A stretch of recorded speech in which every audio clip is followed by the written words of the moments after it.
Merci, Monsieur Pancher. La parole est maintenant à Monsieur Jacques Krabal du groupe des radicaux républicains, démocrates et progressistes, pour un temps de parole maximal de 5 minutes.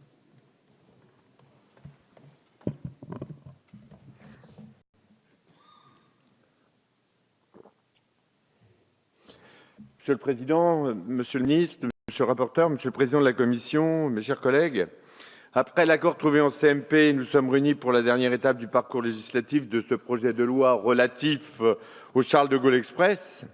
Le Sénat, lui, s'est prononcé favorablement sur ce projet d'intérêt général.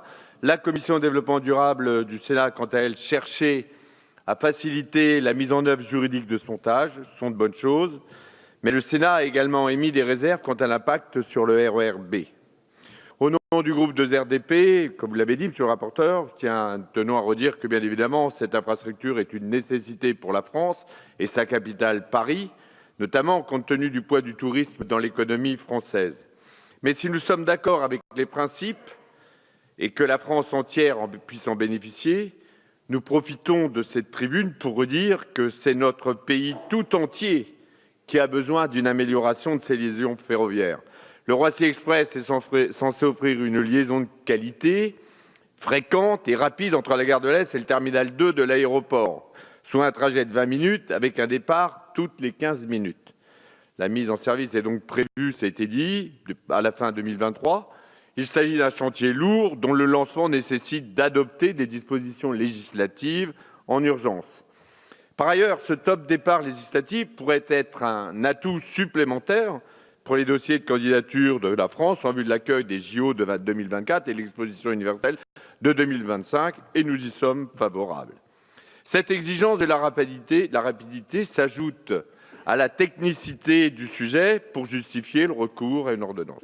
Mais, mes chers collègues, Monsieur le Ministre, comme je l'ai dit lors de la première lecture, Paris seul, ce n'est pas la France. Et mes propos, vous en doutez, seront guère différents. Comme les autres députés de notre groupe, je suis aussi très attaché à l'ensemble du territoire français, notamment à ces territoires que nous laissons presque systématiquement sur le bord de la route. Vous pouvez nous dire, Monsieur le Ministre, que ce ne sera pas au détriment du transport du quotidien. J'ai envie de vous dire, heureusement, ils sont dans un tel état. Nos territoires ruraux souffrent aujourd'hui de carences immenses en matière de transport ferroviaire.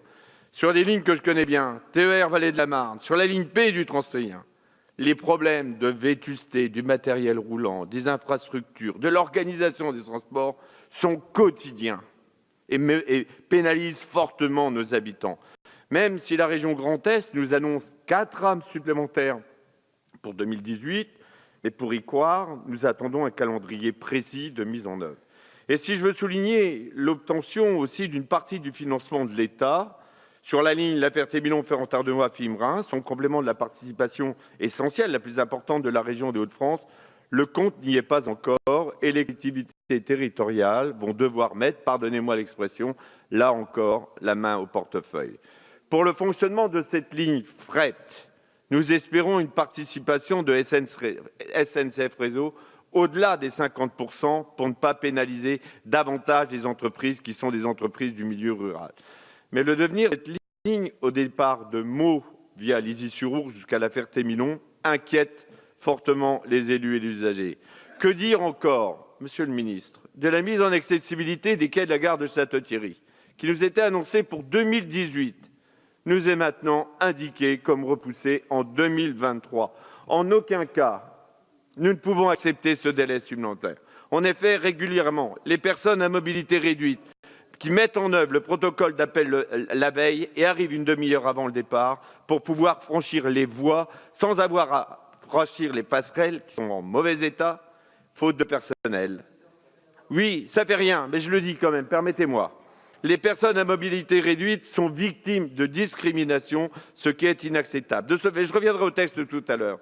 De ce fait, des plaintes seront déposées comme la SNCF. Nous demandons un minimum d'équité pour les territoires ou les services publics qui sont moins rentables.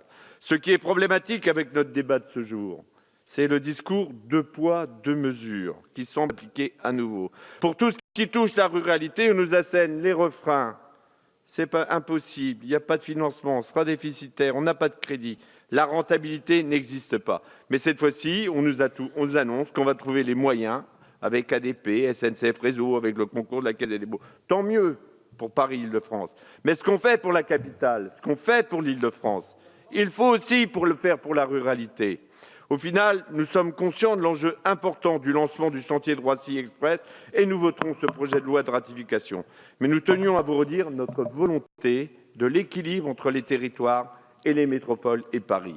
Comme le disait Jean de La Fontaine dans la fable Lion et le rat, il faut autant qu'on peut obliger tout le monde, mon cher collègue. Les soutiens financiers qui seront trouvés pour Paris et l'Île-de-France doivent l'être aussi pour les territoires ruraux et les transports du quotidien. Merci. Merci, Monsieur Krabal.